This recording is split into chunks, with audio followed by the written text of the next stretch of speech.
ఎందుకు తీగెపై పుడుతుంది, జడలోనో గుడిలోనో నిలవాలని ముత్యమేల కడలిలో పుడుతుంది, ముచ్చటైన హారంలో మెరవాలని ప్రతి మనిషి తన జన్మకు పరమార్థం తెలుసుకొని,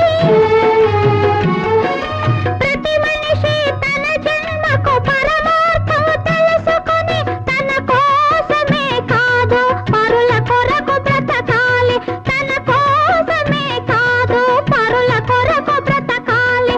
తానున్నా లేకున్నా, తానున్నా లేకున్నా తన పేరు మిగలాలి. పుట్టిన రోజు పండగే అందరికీ, మరి పుట్టింది ఎందుకో తెలిసేది ఎందరికీ.